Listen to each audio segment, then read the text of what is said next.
Assalamualaikum warahmatullahi wabarakatuh.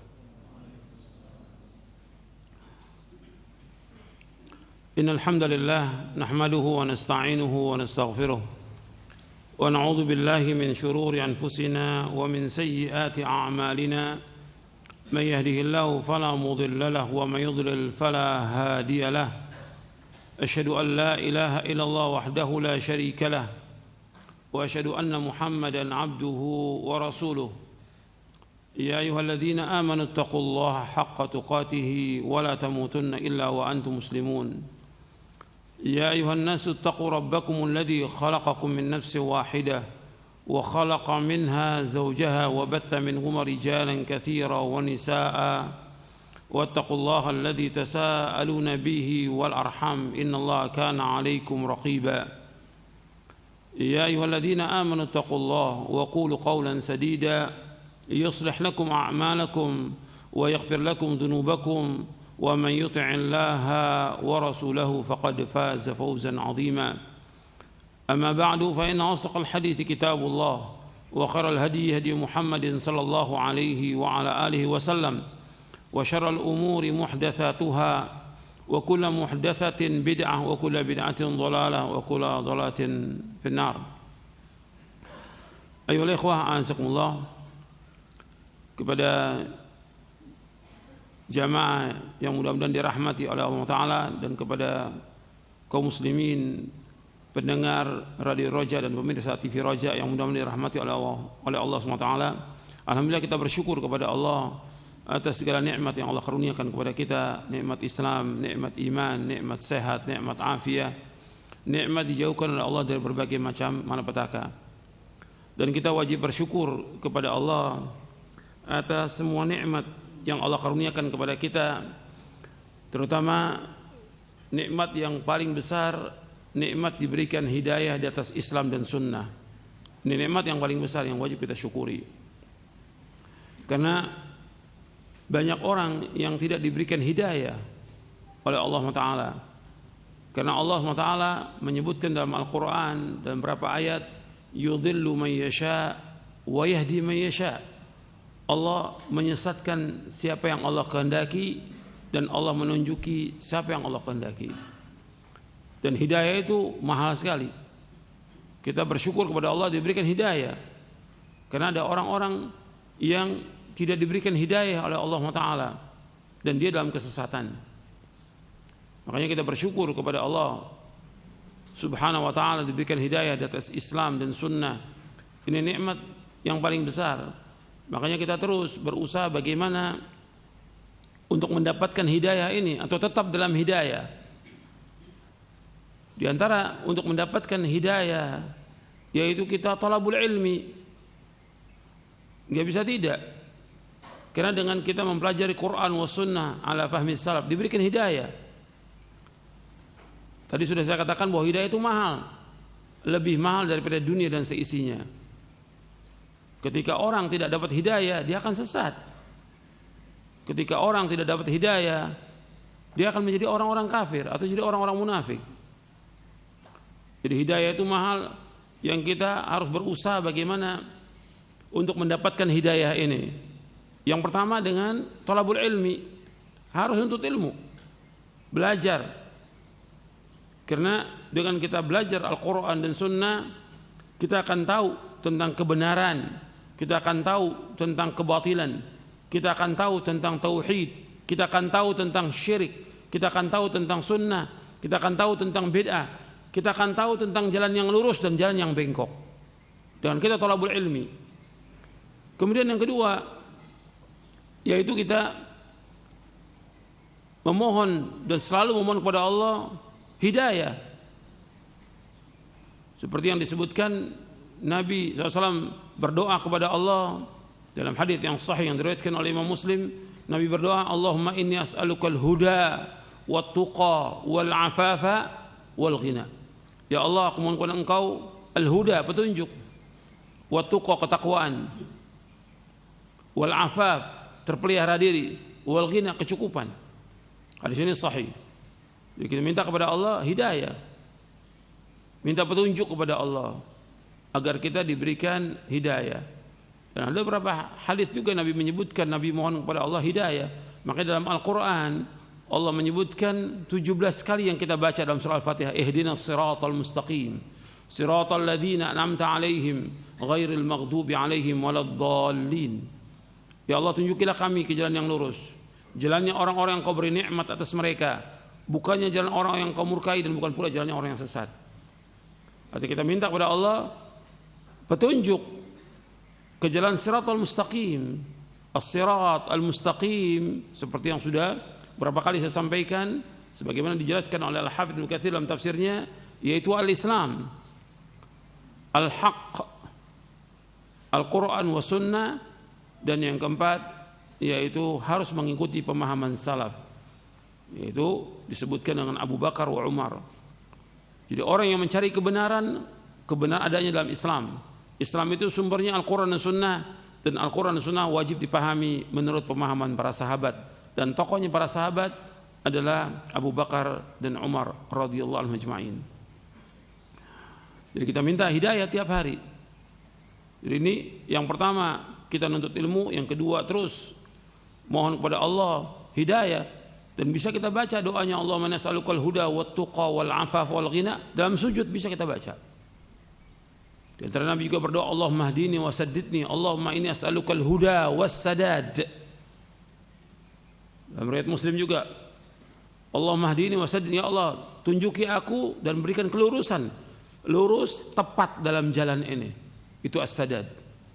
Allahumma inni as'alukal huda was sadad, ya Allah berikanlah aku petunjuk dan ketepatan dalam berjalan ini, di atas jalan yang hak ini, supaya enggak salah dalam kita berpijak di atas manhaj yang hak ini. Jadi al-huda was sadad. Kemudian yang ketiga, untuk tetap dalam hidayah, mengamalkan Islam ini, Al-Quran wa sunnah ala fahmi salaf, yang kita disuruh untuk mengamalkan. Karena ilmu ini enggak ada artinya, enggak ada manfaat tanpa amal. Diamalkan. Dan amal ini luas. Amal ini luas. Kita harus mengamalkan.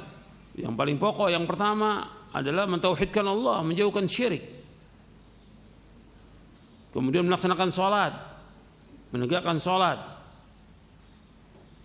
menjauhkan segala macam perbuatan syirik, bid'ah, maksiat. Sholat ini tiang agama. Makanya laki-laki diwajibkan untuk sholat berjamaah di masjid. Ini juga hidayah. Mengerjakan sholat-sholat sunat dan yang lainnya, banyak amal-amal yang bisa kita lakukan. Puasa, sedekah, berbuat baik pada orang tua, berbuat baik pada tetangga, pada sanak famili, dan masih banyak lagi yang lainnya. Ini amal-amal soleh. Disuruh kita melakukan amal soleh. Kemudian untuk mendapatkan hidayah lagi, kita harus mencari teman-teman yang baik. Jangan kumpul, jangan bergabung dengan teman-teman yang jelek, teman-teman yang sesat, yang menyimpang dari manhaj yang hak. Sebab kita akan ikut sesat nanti. Sebab seseorang itu tergantung agamanya dari temannya. Kata Nabi SAW, Al-mar'u ala dini khalili falyanzur ahadukum man yukhalil. Seorang itu agama tergantung temannya. Maka adalah diperhatikan kepada siapa dia berteman.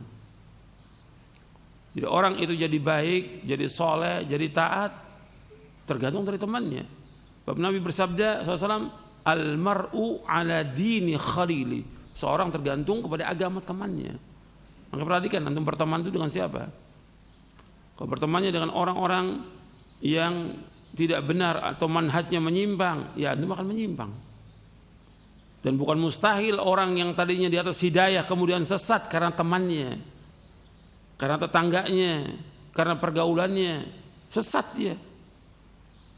Atau karena keluarganya, dia sesat. Dulu ada orang yang belajar dengan Ibnu Abbas.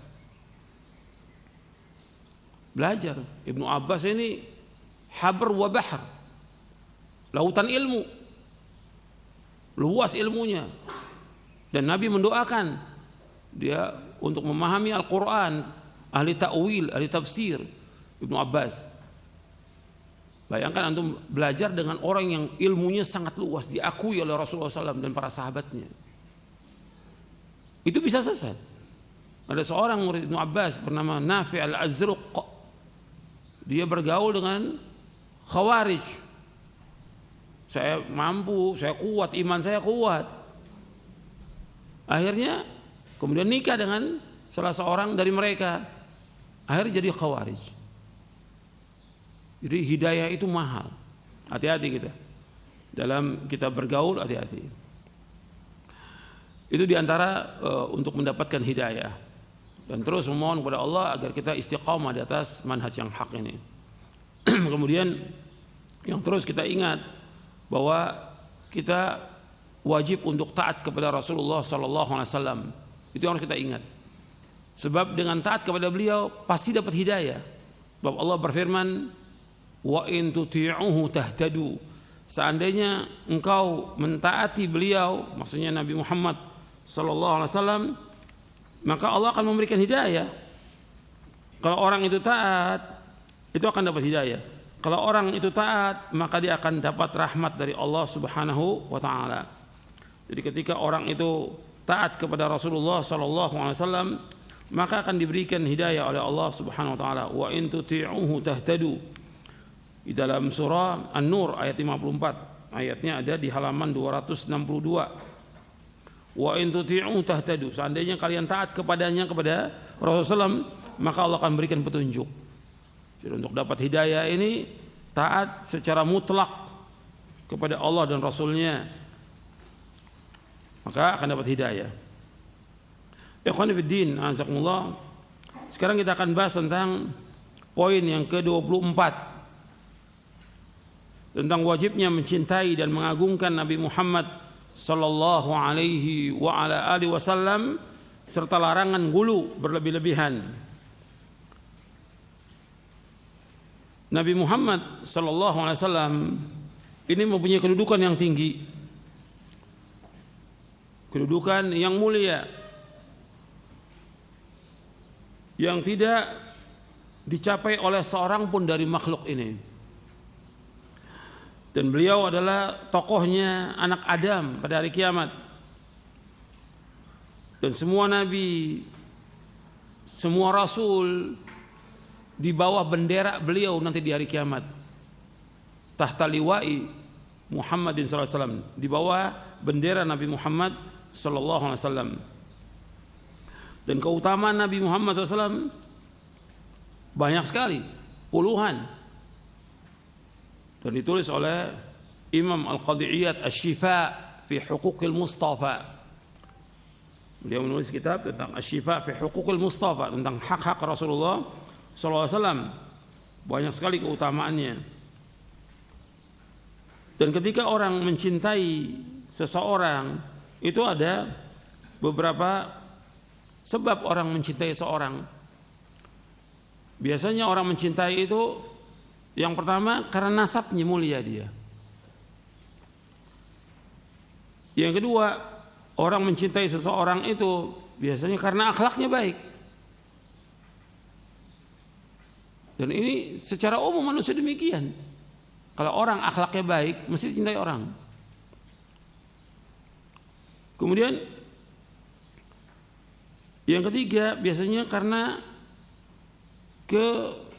keberaniannya. Itu dicintai. Di kalangan orang Arab itu orang berani itu dicintai. Maka mereka itu rata-rata berani, syaja'ah, tidak penakut. Dan Nabi berlindung pada Allah dari sifat penakut. Kemudian juga di antara sebab orang mencintai itu karim, dermawan. Dan Nabi merupakan orang yang karim, dermawan. Dan Nabi berlindung kepada Allah dari sifat bukhl, sifat bakhil, pelit, kikir. Nabi berlindung kepada Allah. Dan Nabi orang yang karim. Dan yang lainnya lagi, sifat-sifat seperti sifat sayang kepada orang dan yang lainnya, itu semuanya kalau kita lihat, apalagi kalau bicara soal masalah tubuh Nabi, bahwa Nabi ini orang yang mulia, yang ganteng Nabi sallallahu alaihi wasallam. Jadi kalau kita lihat semua sifat baik itu ada pada Rasulullah. Mesti orang mencintai Nabi, melihat Nabi itu cinta. Dan itu fitrah. Belum lagi ditambah kalau dia beriman kepada Rasulullah sallallahu alaihi wasallam. Di zaman jahiliyah aja orang lihat Nabi itu senang. Lihat Nabi Muhammad SAW sebelum diutus sebagai Rasulullah sallallahu alaihi wasallam. Dan sifat-sifat yang mulia itu ada. Berarti tentang nasabnya, Nabi nasab yang paling mulia dari semua nasab. Bahkan Nabi menyebutkan SAW, Inna Allah astafa Kinanata min waladi Ismail, wa astafa Quraisyan min Kinana, wa astafa min Quraisyin Bani Hashim, wa astafani min Bani Hashim. Akhrajahu Muslim. Dari Wathilah bin Al-Asqa radhiyallahu an, aku mendengar Rasulullah SAW bersabda, sesungguhnya Allah memilih Kinanah dari anaknya Ismail dan memilih Quraisy dari Kinanah, dan Allah memilih Quraisy dari Bani Hashim, dan Allah memilih aku dari Bani Hashim. Jadi bukan nasab yang paling mulia Rasulullah SAW. Dan generasi yang Nabi diutus oleh Allah merupakan generasi yang terbaik dari semua generasi, dari Adam sampai Nabi Muhammad SAW. Generasi yang terbaik itu generasi pada zamannya Nabi Muhammad SAW. Sampai Nabi bersabda dalam hadis yang diriwayatkan oleh Imam Bukhari dari sahabat Abu Hurairah radhiyallahu an, Nabi bersabda, bu'ithu min khairi quruni bani Adam qarnan fa qarnan hatta kuntu minal qarni alladhi kuntu fihi. Aku diutus dari sebaik-baik generasi anak Adam, dari generasi ke generasi, dan aku berada pada generasi yang ada sekarang ini, generasi yang paling baik, kata Rasulullah SAW. Hadis sahih diriwayatkan oleh Imam Bukhari. Dan Rasulullah SAW orang yang paling baik bentuk tubuhnya. Rasulullah SAW dijelaskan oleh Bara dalam hadis yang diriwayatkan oleh Imam Bukhari, kana Rasulullah ahsanan nasi wajhan wa ahsanu khalqan laysa bil-tawil al-ba'in wala bil-qasir. Rasulullah adalah orang yang paling baik wajahnya, paling ganteng Rasulullah SAW, dan paling baik bentuk tubuhnya Rasulullah SAW. Tidak tinggi, tidak juga rendah, tidak pendek maksudnya, tidak tinggi, tidak pendek. Hadis ini diriwayatkan oleh Imam Bukhari. Dan banyak lagi keutamaannya tentang Rasulullah SAW. Nanti Anda bisa lihat atau baca dalam kitab Syama'il Muhammadiyah oleh Imam At-Tirmidzi. Dan itu sudah diterjemahkan. Syama'il Muhammadiyah, bukunya tipis. Bagaimana tentang bentuk tubuhnya Rasulullah, tentang wajahnya, tentang akhlaknya, tentang segala macam lah disebutkan. Dan Rasulullah itu wangi, sampai Anas mengatakan, aku belum pernah menyentuh sesuatu yang lebih lembut daripada sutra, melainkan tangannya Rasulullah SAW. Dan aku tidak pernah mencium bau yang paling wangi, arti aroma yang paling wangi, melainkan aromanya Rasulullah SAW. Sampai keringatnya ditadain oleh sahabat karena wanginya keringatnya Rasulullah SAW. Orang yang paling mulia Rasulullah SAW. Dan ini diriwayatkan oleh Imam Bukhari, perkataan Anas ini. Aku tidak pernah menyentuh sutra yang lebih lembut, lebih halus dari tangannya Rasulullah SAW. Aku tidak wala syamamtu rihan qat au arqan qat atyaba min rihi au arqi Rasulullah SAW. Tidak pernah aku mencium aroma yang paling wangi, begitu juga keringat yang paling wangi, melainkan aroma dan keringatnya Rasulullah SAW. Keringatnya ditadahin sebagai minyak wangi Rasulullah SAW sallallahu alaihi wasallam. Hadis sahih dari Imam Bukhari. Dan ketika para sahabat menyebutkan tentang wajahnya Rasulullah, bagaimana tentang wajahnya Rasulullah, mereka jawab mithlal qamar, seperti bulan indahnya wajah Rasulullah SAW. Ini juga riwayat Bukhari. Dan masih banyak lagi yang lain. Itu tentang bagusnya, baiknya tubuh Rasulullah. Belum lagi baiknya akhlaknya Rasulullah SAW, sampai Allah memuji, wa innaka la'ala khuluqin azim. Sungguh engkau Muhammad sallallahu alaihi wasallam berada di atas akhlak yang mulia. Yang paling mulia akhlaknya Rasulullah sallallahu alaihi wasallam. Kata Aisyah radhiyallahu anha, kana khuluquhul Qur'an. Akhlaknya Rasulullah Al-Qur'an. Orang yang paling mulia. Dan Nabi adalah orang yang paling mulia akhlaknya dari semua manusia yang ada ini. Dijelaskan oleh Abdullah bin Amr bin As radhiyallahu an, lam yakunin nabiyyu sallallahu alaihi wasallam fahishan wala mutafahishan wa kana yaqulu inna min khiyarikum ahsanakum akhlaqa. Akhrajahul Bukhari.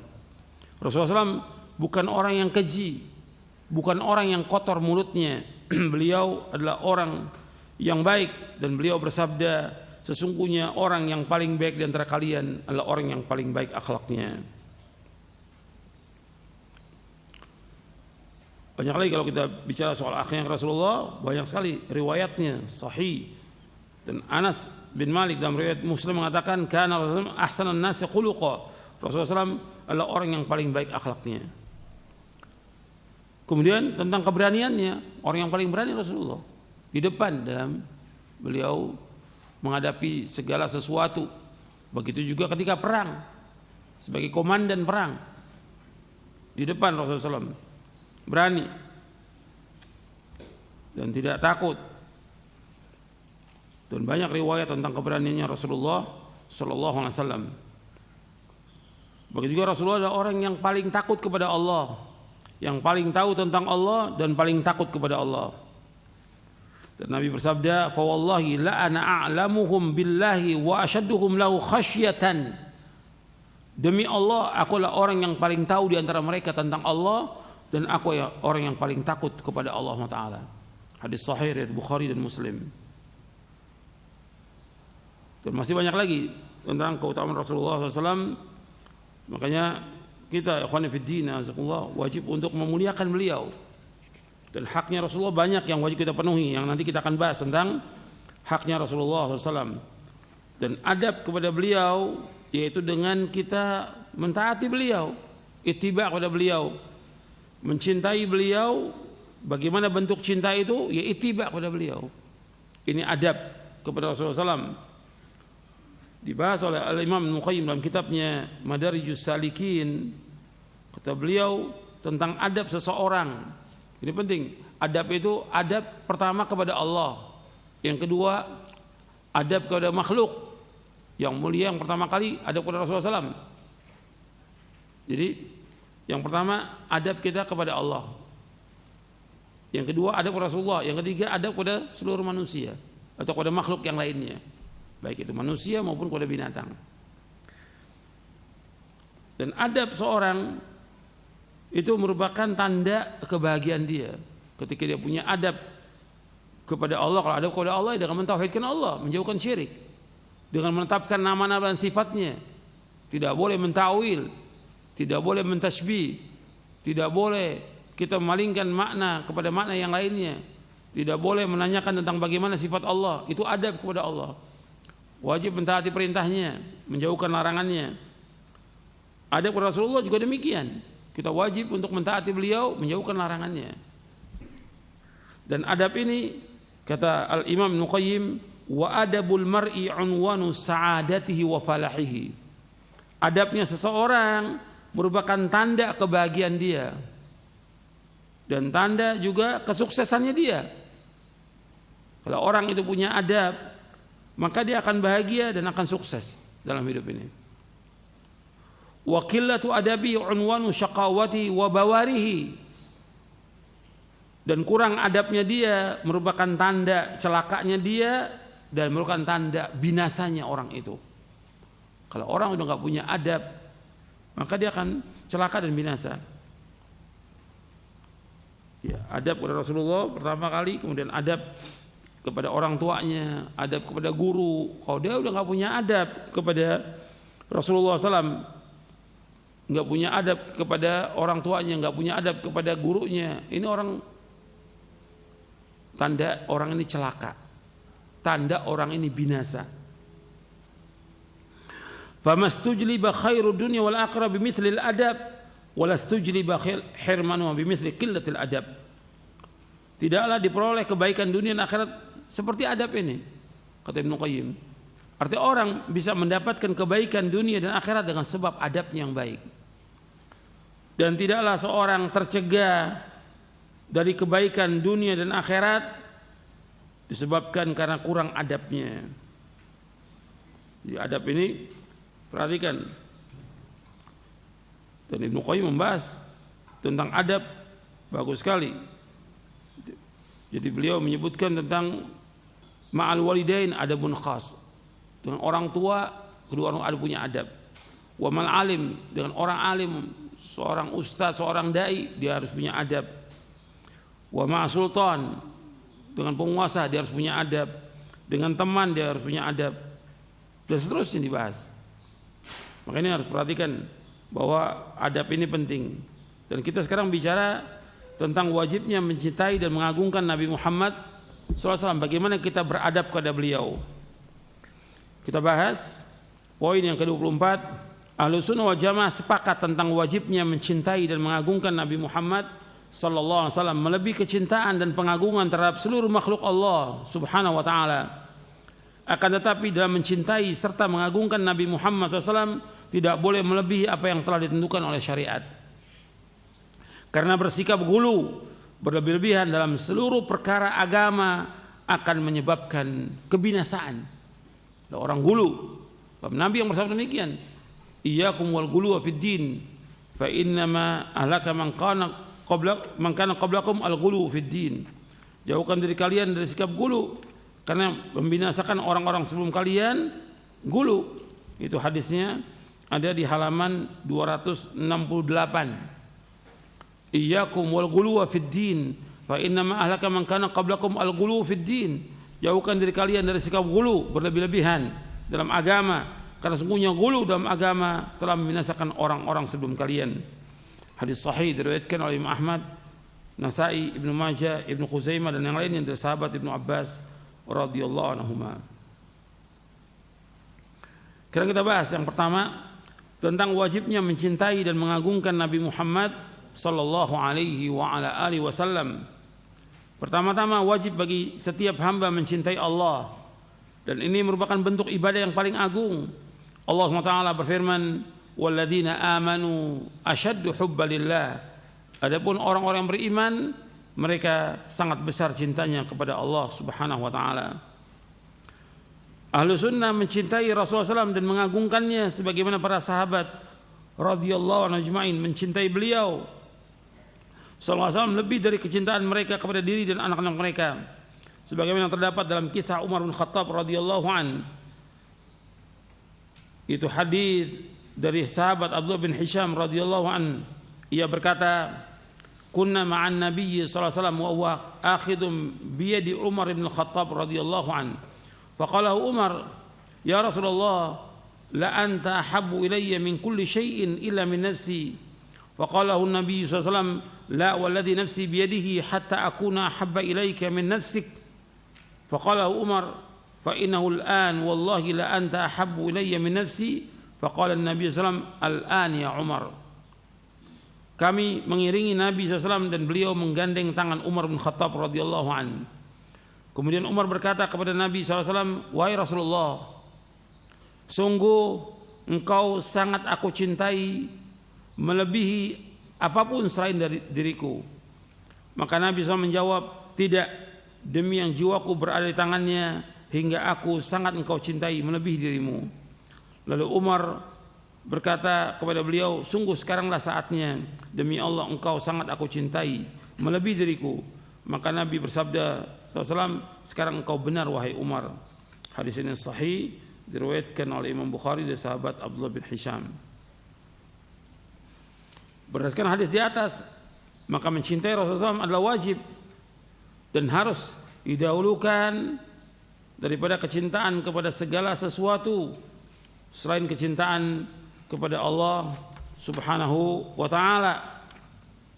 Jadi harus mendahulukan kecintaan kepada Nabi dari semua kecintaan kepada makhluk ini. Sebab Nabi bersabda sallallahu alaihi wasallam seperti yang sudah kita bahas di hadisnya, di halaman 249, la yu'minu wadukum hatta akuna ahabba ilaihi min walidihi wa waladi wan nas ajmain, halaman 249 di atas. Nabi bersabda SAW, la yu'minu ahadukum hatta akuna ahabba ilaihi min walidihi wa waladi wan nas ajmain.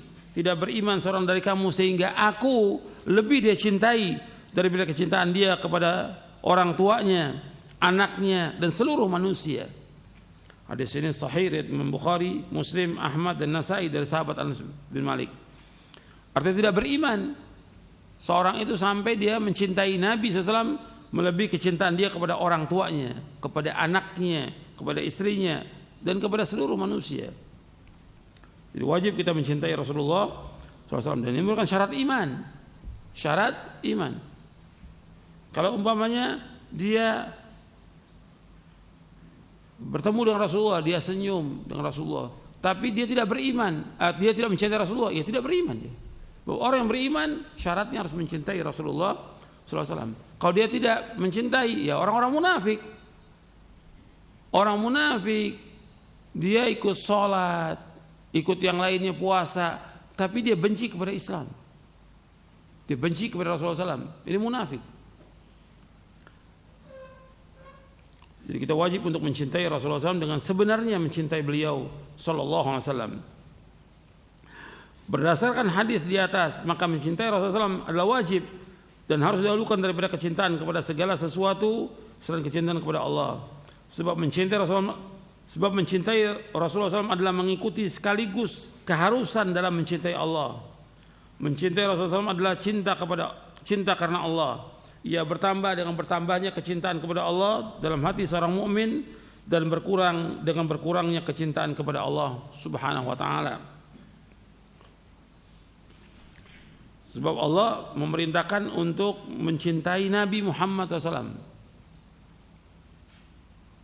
Dan Allah menyuruh untuk apa? Untuk ittiba. Kalau betul manusia ini cinta kepada Allah, dia wajib ittiba kepada Nabi Muhammad SAW. Dalam surah Ali Imran di ayat 31, qul in kuntum tuhibbunallaha fattabi'uni yuhibbukumullah wa yaghfir lakum dzunubakum wallahu ghafurur rahim. Ayatnya ada di halaman 259. Qul in kuntum tuhibbunallaha fattabi'uni yuhibbukumullah wa yaghfir lakum dzunubakum wallahu ghafurur rahim. Katakanlah seandainya kamu cinta kepada Allah, ikuti aku.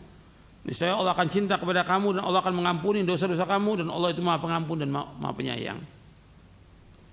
Jadi wajib mencintai Allah, dan mencintai Allah dibuktikan dengan ittiba kepada Rasulullah SAW. Kemudian selanjutnya, orang yang beriman akan merasakan manisnya iman apabila hanya Allah dan Rasulnya yang paling ia cintai.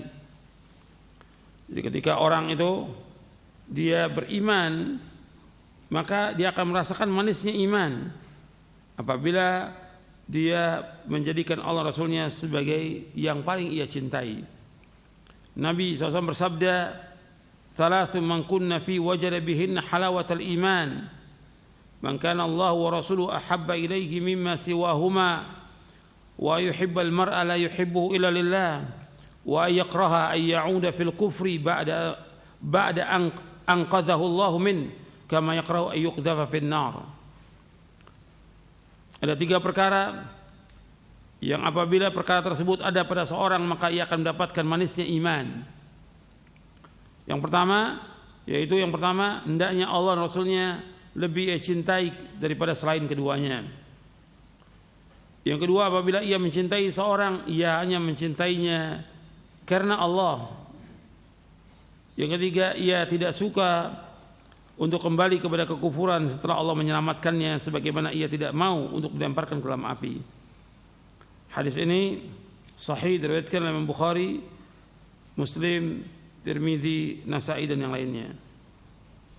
Jadi ikhwan fillah, azakumullah, kecintaan kepada Rasulullah SAW ini wajib kita tumbuhkan, kecintaan kita ini. Dan setiap kita mengkaji tentang Quran dan Sunnah, mestinya bertambah kecintaan kita kepada Allah dan bertambah kecintaan kita kepada Rasulullah Sallallahu Alaihi wa ala alihi Wasallam. Ini penting, ini masalah kecintaan ini penting, karena pembahasan tentang cinta kepada Allah dan Rasulnya pembahasan yang penting, yang merupakan syarat daripada iman. Jadi harus dia mencintai Allah dan mencintai Rasulullah SAW. Mencintai Rasulullah SAW mengharuskan adanya penghormatan. Untuk melihat penjelasannya, mencintai Rasulullah SAW mengharuskan adanya penghormatan, ketundukan dan keteladanan kepada beliau, serta mendahulukan sabda beliau SAW atas segala ucapan makhluk, serta mengagungkan sunnah-sunnahnya. Jadi kalau orang cinta kepada Nabi, berarti dia menghormati Nabi, berarti dia meneladani Rasulullah SAW, berarti dia mendahulukan sabda Nabi dari semua perkataan makhluk. Kalau orang mencintai Rasulullah SAW, maka dia wajib mendahulukan perkataan Rasulullah dari semua perkataan makhluk.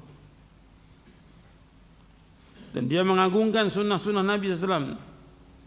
Al-Allamah Ibnu Qayyim rahimahullah berkata, setiap kecintaan dan pengagungan kepada manusia hanya dibolehkan dalam rangka mengikuti kecintaan dan pengagungan kepada Allah SWT. Seperti mencintai dan mengagungkan Rasulullah SAW, sesungguhnya ia adalah penyempurna kecintaan dan pengagungan kepada Rabb yang mengutusnya. Umatnya mencintai beliau SAW karena Allah telah memuliakannya. Maka kecintaan ini adalah karena Allah sebagai konsekuensi dalam mencintai Allah SWT. Jadi kecintaan kita dengan ittiba, mengikuti Rasul. Nanti kita akan bahas itu di poin yang kedua. Maksudnya bahwa Allah SWT meletakkan kewibawaan dan kecintaan kepada Nabi SAW. Karena itu tidak ada seorang manusia pun yang lebih dicintai dan disegani dalam hati para sahabat kecuali Rasulullah SAW. Amr bin As sebelum ia masuk Islam pernah berkata, sesungguhnya tidak ada seorang manusia pun yang lebih aku benci daripada Muhammad. Namun setelah ia masuk Islam, tidak ada seorang manusia pun yang lebih ia cintai dan lebih ia agungkan daripada Nabi Muhammad SAW. Ia mengatakan, seandainya aku diminta untuk menggambarkan pribadi beliau kepada kalian, tentu aku tidak mampu melakukannya. Sebab aku tidak pernah menajamkan pandanganku kepada beliau sebagai pengagunganku kepada beliau sallallahu alaihi wasallam. Urwah bin Mas'ud berkata kepada orang-orang Quraisy, wahai kaumku, demi Allah, aku telah diutus ke Kisra, kaisar dan raja-raja, namun aku tidak pernah melihat seorang raja pun yang diagungkan oleh segenap rakyatnya melebihi pengagungan para sahabat radhiyallahu anhum kepada Muhammad sallallahu alaihi wasallam. Demi Allah, mereka tidak memandang dengan tajam kepada beliau sebagai bentuk pengagungan mereka kepada beliau sallallahu alaihi wasallam, serta tidaklah beliau berdahak kecuali ditadahkan dengan telapak tangan salah seorang dari mereka, kemudian dilumurkan pada wajah dan dadanya. Kemudian pada saat beliau berwudu, maka hampir saja mereka saling membunuh, artinya saling berebutan karena berebut sisa air bekas wudu beliau sallallahu alaihi wasallam. Perkataan Urwah bin Mas'ud radhiyallahu an diriwayatkan oleh Imam Bukhari dalam sahihnya. Untuk perhatikan di sini bahwa Urwah bin Mas'ud radhiyallahu an mengatakan kepada orang Quraisy ketika beliau belum masuk Islam, dan ini terjadi di Hudaybiyah, waktu sulh Hudaybiyah. Aku belum pernah melihat, aku diutus ke kaisar, Kisra, raja-raja, belum pernah aku melihat orang yang diagungkan oleh segenap rakyatnya melebihi pengagungan sahabat kepada Rasulullah SAW. Mana ada raja kalau meludah diperebutkan oleh rakyatnya, nggak ada. Tapi kalau Nabi SAW meludah itu diperebutkan oleh sahabat. Dan ini khusus untuk Nabi saja SAW. Karena barokah. Nabi ini barokah. Zatnya Nabi itu barokah. Keringatnya barokah, ludahnya diperebutkan. Bekas wudunya diperebutkan. Hanya khusus untuk Nabi Muhammad SAW saja. Waktu Nabi sudah meninggal, nggak ada orang berebut dengan sisanya makanannya Abu Bakar As-Siddiq atau Umar, tidak ada. Hanya untuk Nabi aja. Dan sahabat mengagungkan luar biasa. Dan Nabi membiarkan diperebutkan dari ludahnya atau dahaknya. Nabi biarkan. Dan mereka tidak menyembah Nabi. Dan Nabi tahu nggak ada sahabat yang rukuk sama Nabi, nggak ada sahabat yang sujud. Maka ketika ada seorang sahabat yang pulang dari Syam, kemudian dia sujud kepada Nabi, marah Nabi. Nabi nggak mau orang membungkuk badannya kepada Nabi, nggak mau Nabi. Nggak mau Nabi SAW orang itu ruku pada beliau, nggak mau. Apalagi sujud. Makanya ketika ada seorang sahabat yang pulang dari Syam melihat orang-orang Nasrani sujud kepada pendetanya, maka sahabatnya sujud kepada Nabi, marah Nabi SAW, marah. Lau kuntu amiran ahadan ayyasjuda li ahadin la amartul mar'ata an tasjuda li zawjiha. Kalau seandainya boleh orang itu sujud kepada orang lain, aku akan suruh wanita sujud kepada suaminya. Kalau boleh, tapi tidak boleh. Jadi nggak ada seorang sahabat sujud kepada Nabi, nggak ada. Nabi marah atau membungkuk pada Nabi, ruku. Seperti kita lihat sebagian orang itu tunduk dengan kiainya, dengan ustadznya, menunduk. Nggak boleh membungkuk. Dilarang oleh Nabi SAW. Tapi yang wajib diagungkan di sini apanya? Perintahnya Nabi, larangannya Nabi. Wajib mentaati perintah Nabi dan menjauhkan larangannya beliau Sallallahu Alaihi Wasallam. Itu perhatikan tuh. Jadi pengagungan itu bukan berarti orang itu sujud kepada beliau, ruku, bukan. Atau orang itu datang ke kuburnya minta kepada Nabi supaya dikabulkan doanya, disembuhkan penyakit, bukan. Ini syirik. Jadi pengagungan itu pengagungan dengan mentaati beliau secara mutlak dan menjauhkan larangannya, dan juga dia memuliakan Nabi dan memuliakan sunnah-sunnahnya Sallallahu Alaihi Wasallam. Lebih jelas lagi kita bahas yang kedua ini, konsekuensi dan tanda-tanda cinta kepada Rasulullah SAW. Orang diwajibkan untuk mencintai Rasulullah SAW. Karena konsekuensinya apa? Cinta kepada beliau. Jadi konsekuensi cinta itu bukan meneriakkan nama-nama beliau, bukan selawat dengan keras-keras. Selawat tetap, nanti kita akan bahas tentang selawat. Bukan juga mengadakan perayaan-perayaan maulid atau bukan. Sekarang kita lihat apa yang dilakukan oleh para sahabat. Para sahabat adalah orang yang paling cinta kepada Rasulullah SAW dari semua manusia yang ada di muka bumi ini.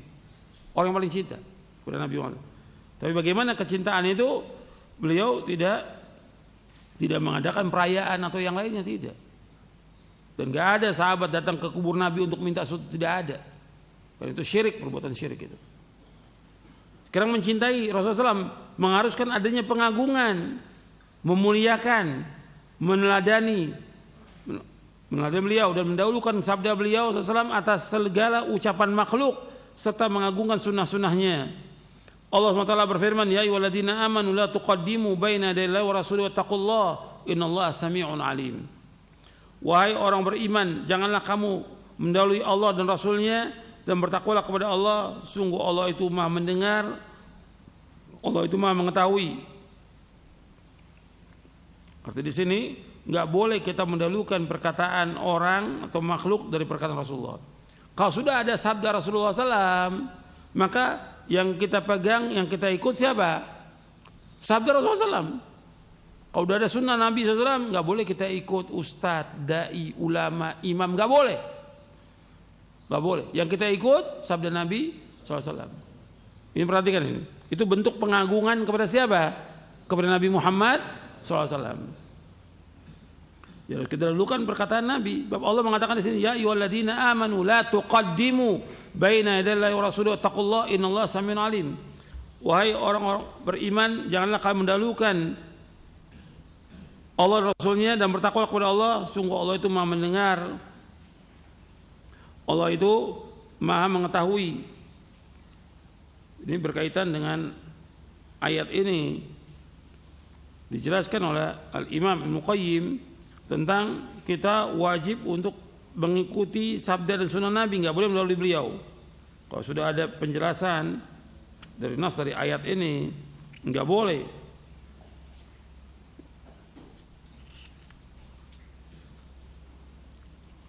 Jadi ini berkaitan dengan masalah ketaatan kita kepada Rasulullah Sallallahu Alaihi Wasallam. Bahkan kalau beliau sudah perintahkan, nggak boleh orang untuk melanggar perintah Nabi SAW. Ibnu Qayyim mengatakan nggak boleh kita berkata, melainkan mengikuti perkataan Rasulullah. Nggak boleh kita berbuat kecuali mengikuti perbuatannya Rasulullah Sallallahu Alaihi Wasallam. Ini berkaitan dengan ketaatan kita kepada beliau, sifatnya mutlak. Kemudian yang kedua, mentaati apa yang Rasul perintahkan.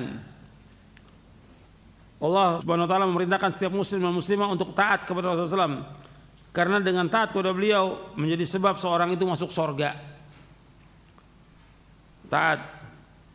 Allah berfirman dalam surah An-Nisa ayat 13, "Tilka hududullah wa man yuti'illaha wa rasulahu yudkhilhu jannatin tajri min tahtiha al-anharu khalidina fiha wa dzalikal fawzul 'adzim." Itulah batas Allah. Barang siapa yang taat kepada Allah dan Rasulnya, Allah akan masukkan dalam surga yang mana di bawahnya sungai-sungai, mereka kekal dalamnya, dan itulah kemenangan yang besar. Di sini disebutkan barang siapa yang taat kepada Allah dan Rasulnya dimasukkan ke surga. Taat. Dan ketaatan ini mutlak. Makanya umat Islam akan dimasukkan oleh Allah ke dalam surga dengan sebab taat kepada Rasulullah SAW. Sampai Nabi bersabda SAW, "Kullu ummati yadkhulunal jannah illa man aba." Qila, "Ya Rasulullah, wa man ya'ba?" Qala, "Man ata'ani dakhala jannah wa man asani faqad aba." Akhrajahul Bukhari. Rasulullah bersabda, setiap umatku akan masuk surga kecuali yang enggan. Mereka bertanya, "Ya Rasulullah, siapa yang enggan?" Orang yang taat kepadaku dia akan masuk surga, orang yang tidak taat maka dia enggan masuk surga. Hadis ini sahih dari Imam Bukhari. Jadi taat kepada Rasulullah itu mutlak. Ketika orang itu tidak taat, maka yang ada kesesatan, yang ada kekalahan, yang ada azab. Jadi perintah Rasulullah itu wajib ditaati. Ketika dia tidak taat, itu besar bahayanya. Antum lihat di halaman 261.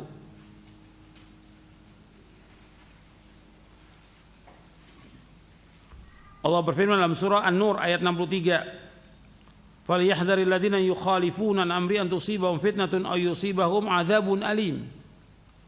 Maka hendaklah orang-orang yang menyalahi perintah Rasulullah takut akan mendapatkan cobaan atau ditimpa azab yang pedih.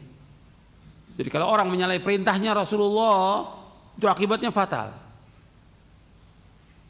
Yang pertama di sini terkena fitnah. Yang kedua terkena azab. Hendaknya mereka takut jika hatinya ditimpa fitnah kekufuran, fitnah nifak, bid'ah, ataupun siksa yang pedih di dunia, baik berupa pembunuhan, pemenjaraan atau siksa lainnya yang disegerakan. Allah telah menjadikan ketaatan dan mengikuti Rasulullah SAW sebagai sebab hamba mendapatkan kecintaan Allah dan ampunan atas dosa-dosanya. Jadi ketika orang menyalahi perintah Rasulullah akan ditimpa fitnah atau azab. Ini dijelaskan oleh Al-Hafidz Ibnu Katsir dalam tafsirnya ketika menafsirkan ayat ini. Jadi orang itu akan ditimpa fitnah. Fitnah apa? Kekufuran atau kemunafikan atau bid'ah. Karena tidak taat kepada Rasulullah SAW. Atau dia mendapatkan siksa, adzabun alim, fitnah di dunia, belum lagi nanti fitnah di akhirat. Jadi kalau Rasulullah sudah perintahkan, kewajiban kita sami'na wa ata'na. Itu orang beriman. Orang beriman ketika Rasul perintahkan tentang suatu, jawabnya sami'na wa ata'na. Jangan membantah. Jangan membantah dengan berbagai macam alasan. Saya ambil contoh tentang wajibnya sholat berjamaah. Yang merintahkan sholat berjamaah di masjid bagi laki-laki siapa yang perintahkan? Yang pertama Allah SWT. Yang kedua Rasulullah SAW. Taati. Jangan berbagai macam alasan. Akhirnya terkena fitnah orang itu. Kemunafikan atau bid'ah atau yang lainnya. Yang merintahkan Allah dalam Al-Quran, wa aqimus salata wa atuz zakata warka'u ma'arakin. Dirikanlah salat, keluarkan zakat dan ruku bersama ruku. Salat berjamaah. Rasul juga merintahkan para sahabat untuk salat berjamaah sampai Rasulullah, aku akan bakar rumah-rumah orang yang tidak salat berjamaah. Akan bakar. Berarti marahnya luar biasa Rasulullah kepada orang yang tidak salat berjamaah. Berjamaah di masjid bersama kaum muslimin. Itu taat. Ketika dia tidak taat, itu mesti terkena fitnah. Jadi ketaatan ini mutlak. Antum harus perhatikan itu. Pokoknya kalau perintah Rasulullah sami'na wa ata'na, itu akan membawa kepada kebahagiaan. Kemudian yang ketiga, membenarkan apa yang beliau sampaikan. Jadi konsekuensi cinta kepada Nabi, yang pertama mencintai Rasulullah, memuliakan, mendahulukan sabda beliau atas semua ucapan makhluk, mengagungkan sunnah-sunnahnya. Yang kedua, mentaati apa yang Rasul perintahkan. Yang ketiga, membenarkan apa yang beliau sampaikan. Artinya kita wajib membenarkan tentang apa yang beliau sampaikan. Sebab Rasulullah tidak berkata dari hawa nafsu, melainkan wahyu. Wa ma yantiqu 'anil hawa in huwa illa wahyu yuha. Dan tidaklah beliau mengucapkan dari hawa nafsunya, melainkan wahyu yang diwahyukan oleh Allah. Jadi selama riwayatnya benar, sahih, kita wajib membenarkan. Enggak boleh orang menolak dengan akalnya atau dengan perasaannya atau dengan kondisi yang ada. Kita wajib untuk membenarkan semua yang disabdakan oleh Rasulullah SAW. Dan ini sudah kita bahas di awal-awal nih, bahasan tentang ini, tentang wajibnya kita untuk membenarkan tasdiq. Dan kita wajib membenarkan semua yang disampaikan oleh Rasulullah SAW. Makanya orang yang membenarkan sabda-sabda Nabi adalah orang yang bertakwa. Walladzi jaa'a bis-sidqi wa saddaqa bi ulaika humul muttaqun, dalam surah Az-Zumar. Dan orang yang bawa kebenaran dan membenarkannya, maka dia termasuk orang yang bertakwa. Kemudian yang keempat, menandari dari apa yang beliau larang dan beliau cegah. Allah berfirman, "Wa ma atakumur rasul fakhudhu wa ma nahakum anhu fantahu wattaqullaha innallaha syadidul iqab." Apa yang datang kepada kamu dari Rasul maka terimalah, dan apa yang dilarang maka tinggalkan. Bertakwalah kepada Allah, sungguh Allah itu sangat keras hukumannya atau sangat keras siksanya. Jadi apa yang datang dari Rasul kita ambil, dan dilarang tinggalkan. Bertakwa kepada Allah, sungguh Allah sangat keras siksanya. Jadi semua yang diperintahkan kita berusaha untuk melaksanakannya. Yang dilarang tinggalkan. Larangan apa aja bentuknya. Rasulullah melarang berbuat syirik, melarang durhaka kepada kedua orang tua, melarang mengganggu tetangga. Ya jangan lakukan itu, larangan itu. Rasulullah perintahkan untuk mentauhidkan Allah. Ya Rasulullah perintahkan mentauhidkan Allah. Rasulullah merintahkan SAW untuk berbakti kepada kedua orang tua. Rasulullah SAW merintahkan untuk berbuat baik kepada tetangga. Rasulullah merintahkan untuk sholat berjamaah di masjid, taati Rasulullah. Yang dilarang berbuat syirik, larang berbuat bid'ah, dilarang untuk durhaka kepada orang tua, maka jauhkan, jangan langgar. Bertakwa kepada Allah, Allah itu sangat keras siksanya. Ya, orang beriman seperti itu. Kemudian yang kelima, beribadah sesuai dengan apa yang beliau syariatkan, atau dengan kata lain ittiba kepada beliau SAW. Jadi kita wajib untuk ittiba kepada beliau dan beribadah sesuai dengan apa yang beliau syariatkan. Jadi agama Islam sudah sempurna. Allah berfirman dalam surah Al-Maidah ayat 3, "Al-yauma akmaltu lakum dinakum wa atmamtu 'alaikum ni'mati wa raditu lakumul Islam madina." Pada hari ini aku sempurnakan bagimu agamamu. Aku sudah cukupkan nikmatku atasmu dan aku ridha Islam menjadi agama bagimu. Sempurna agama Islam ini. Kewajiban umat Islam yaitu untuk mengikuti dari apa yang disyariatkan oleh Nabi Muhammad SAW. Jangan menambah-nambah, jangan mengurangi. Karena bagi agama Islam sudah sempurna.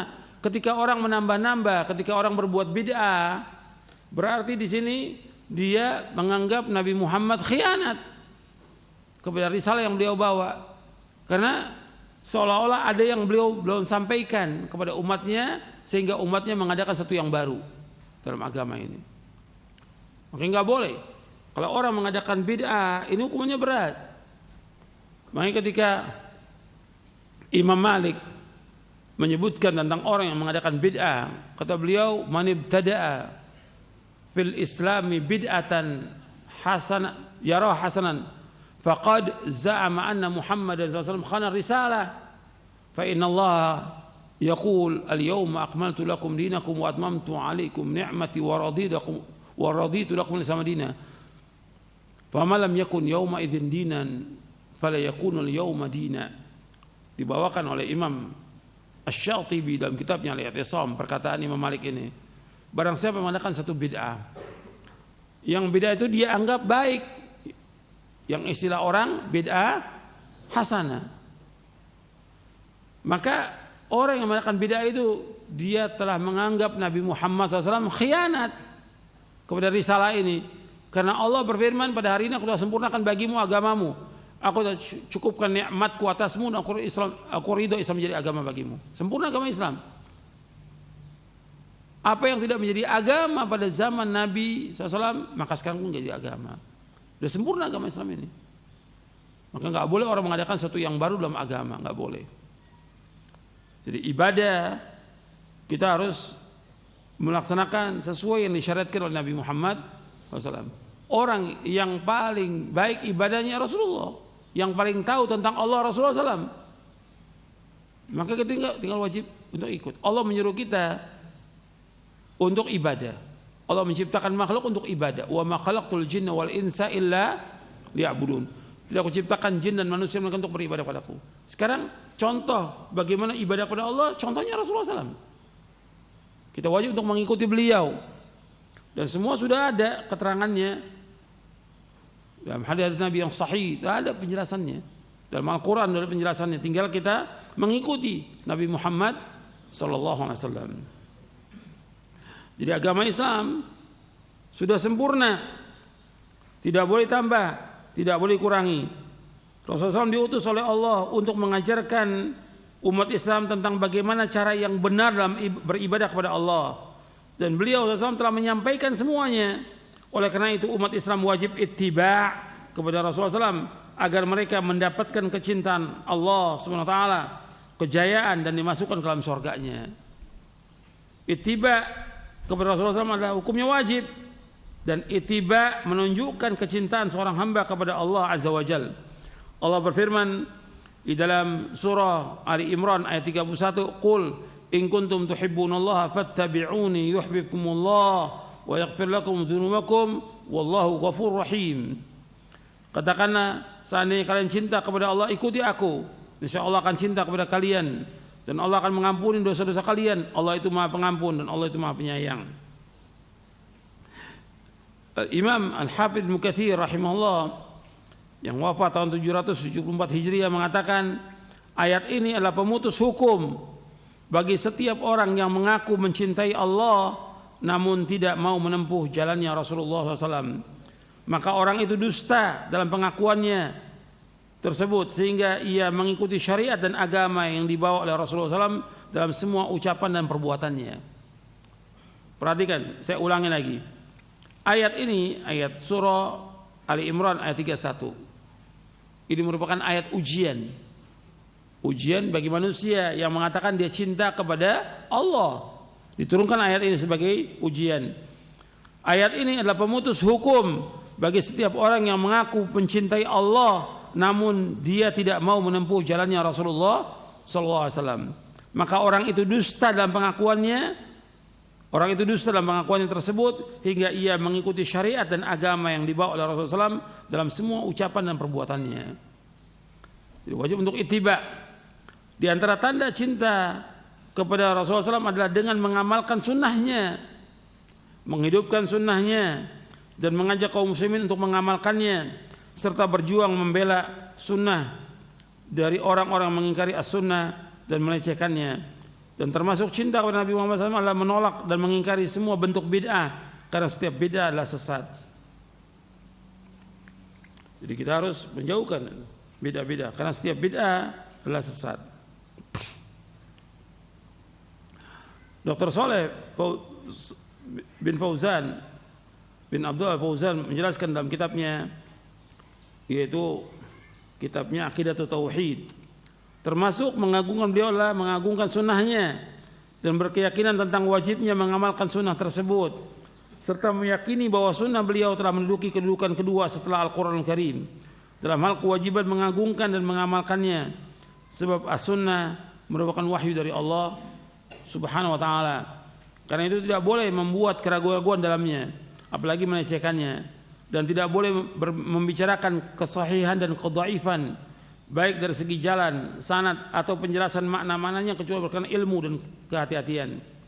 Pada zaman ini banyak orang-orang bodoh yang melampaui batas terhadap sunnah Nabi SAW, terutama dari kalangan anak-anak muda yang baru dalam tahap awal belajar. Mereka dengan mudahnya mensahihkan dan mendhaifkan hadis-hadis Nabi dan menilai cacat para perawi tanpa ilmu kecuali dari membaca beberapa buku. Sungguh hal tersebut berbahaya bagi mereka dan umat. Karena itu hendaknya mereka bertakwa kepada Allah dan menahan diri pada batasannya. Sampai di sini dulu kajian kita, arti berkaitan tentang wajibnya kita untuk ittiba. Jadi baru kita bahas poin 24 ini, baru 2 poin kita bahas.